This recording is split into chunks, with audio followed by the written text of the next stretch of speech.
मेरे पास एक पौधा है जो कि जेड प्लांट का है और ये इस पॉट के अंदर जो कि खूबसूरत सा मैंने हैंगिंग पॉट बनाया हुआ है, इसके अंदर लगे हुए तकरीबन 2.5 से 3 साल गुजर चुके हैं या शायद इससे भी ज़्यादा। लेकिन इसकी ज़्यादा तेज़ी के साथ ग्रोथ नहीं बढ़ पाई क्योंकि इसको जगह बहुत कम मिली हुई है।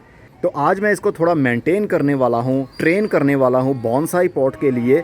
लेकिन इसकी जो दीगर ब्रांचेस आपको दिख रही हैं उसको एज आ कलम लगाने वाला हूँ। तो सबसे पहले हम इसको रूट बाउल को बाहर निकाल लेंगे। ये काम आप किसी भी सीज़न में कर सकते हैं, सर्दी में करें, गर्मी में करें, पतझड़ में करें या फिर बाहर के दिन में करें। जेड प्लांट ऐसा है जो कि बहुत हार्डी होता है। सबसे पहले तो हम इसको निकालेंगे बाहर। ये कई सालों से एक ही छोटी सी जगह पर फंसा हुआ है, इसलिए इसको निकालना थोड़ा मुश्किल है। हो सकता है कि बोतल को काटना पड़े।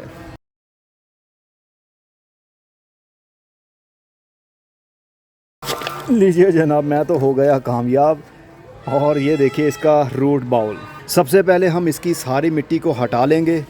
जड़ के साथ कोई भी मिट्टी का एक ज़र्रा भी बाकी नहीं छोड़ेंगे। और आप देख सकते हैं इसको मैंने कैसी सॉइल के अंदर लगाया हुआ था। ये परलाइट है, थोड़ी सी रेत, थोड़ी सी कोकोपीट और थोड़ी सी मिट्टी।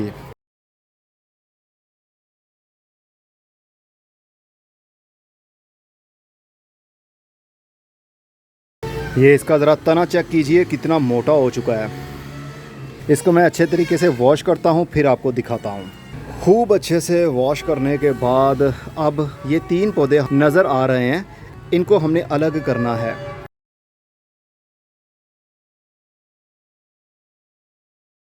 बॉन्साई बनाने के लिए आपको खुद पर भरोसा रखना पड़ता है। कुछ पौधे हमारे स्ट्रेस में चले जाते हैं, कुछ पौधे हमारे मुरझा भी सकते हैं और कुछ पौधे हमारे बिल्कुल कामयाब हो जाते हैं। देखिए ये कितना मोटा एक तना बन चुका है। फ़िलहाल के लिए इसको अलग रखते हैं, इसकी कटाई हम बाद में करेंगे। अब ये जो 2 पौधे हैं ये मुझे लगता है कि आपस में मर्ज हो चुके हैं। इनका तना एक ही बन चुका है। एक छोटी सी जगह पर लगने के बाद जब ये बड़े होते हैं तो ये आपस में मिलते हैं, तो फिर वहीं पर वक्त के साथ साथ एक हो जाते हैं। तो इसको अलग करना मुझे लगता है कि बिना तोड़े ये अलग नहीं हो सकता। लीजिए जी, इसको भी मैंने तोड़ दिया। देखिए 2 हिस्सों में ये डिवाइड हो चुका है। अब जड़ों को भी अलग कर लेते हैं, लेकिन बहुत प्यार से। ज़बरदस्ती, जल्दबाजी ऐसे कामों में नहीं की जाती। लीजिए 2 जगह से ये मर्ज हो चुका था, एक यहाँ से और एक ऊपर से। तो ये हमारा एक दरख्त बन चुका है और एक हमारा दरख्त ये रहा। अब इसकी शेप देने के लिए हमें इसको थोड़ा काटना पड़ेगा। ये काफ़ी अच्छी लुक इस वक्त दे रहा है।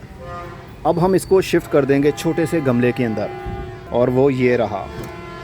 देखिए 4 इंच का गमला है, उसके अंदर ये पौधा कुछ इस तरह, इसकी जड़ें बाहर निकली हुई काफ़ी खूबसूरत लगेंगी।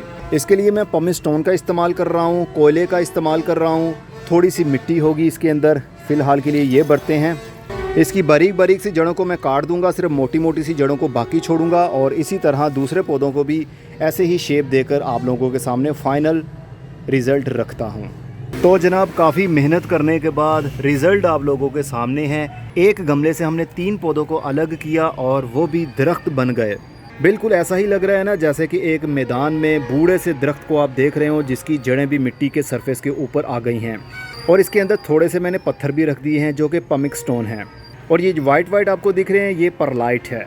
ज़्यादा सॉफ्ट मीडियम का इस्तेमाल नहीं किया जाता सैक्युलेंट पौधे या फिर बॉन्साई पौधे बनाने के लिए, क्योंकि ये काफ़ी नाजुक पौधे होते हैं। थोड़ा सा ज़्यादा पानी हो गया तो फिर इनकी जड़ें गल जाती हैं।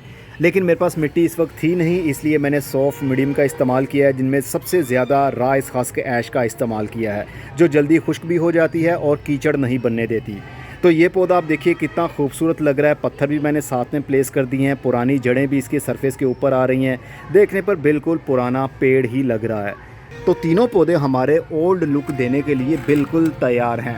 अपनी ईमानदारी से बताइएगा ये पौधे देखने पर पुराने लग रहे हैं या नहीं। अभी इनकी मैंने मज़ीद कटाई नहीं की, बस थोड़ी थोड़ी सी टहनियों को ट्रिम कर दिया है ताकि इनका वुडीनेस हमें ज़्यादा से ज़्यादा दिख सके। जिस तरह बड़े दरख्त का हमें तना दिखता है ना, बड़ी बड़ी मोटी मोटी ब्राउन रंग की टहनियाँ, बिल्कुल वैसे ही इम्पैक्ट मैंने देने की कोशिश की है। और इनकी जो कलमें हमने उतारी थी उसको फेंका नहीं है, बल्कि उसको भी मैंने हैंगिंग पॉट के अंदर लगा दिया है। लंबी लंबी सी टहनियाँ भी लगा दी और छोटी छोटी सी टहनियाँ भी लगा दी, सिर्फ और सिर्फ राइस हस्क ऐश और परलाइट के मिक्सचर में। इसको बार बार पानी देने की ज़रूरत भी नहीं पड़ेगी और आहिस्ता आहिस्ता से ये ग्रोथ करना शुरू हो जाएगा। फिर ये बन जाएगा कुछ इस तरह का पौधा, जैसा कि ये जेड प्लांट ग्रोथ कर रहा है। ये भी इसी तरह कई मैंने कटिंग्स लगाई थी, तो सभी कटिंग्स की रूटिंग शुरू हो गई और अब इनके तने भी काफ़ी मोटे हो चुके होंगे। इनको भी निकाल कर मैं सेपरेट करूँगा, लेकिन मेथड वही होगा जो अभी आप लोगों के साथ मैंने शेयर किया। और जो कलमें इनमें से उतरेंगी उनको फिर से एज आ कलमें ग्रो करने की कोशिश करूँगा। तो इस तरह हमारे पास पौधे ख़त्म भी नहीं होते और हमारा गार्डन हर वक्त हरे भरे पत्तों से और ब्राउन रंग के बार्क से, तने से भरा रहता है। देखने पर ओल्ड लुक ज़रूर लगती है। अब इजाज़त चाहूँगा, अगली वीडियो में किसी नई मालूमात के साथ मिलूँगा। तब तक अपना बहुत सारा ख्याल रखिएगा। खुदा हाफिज़।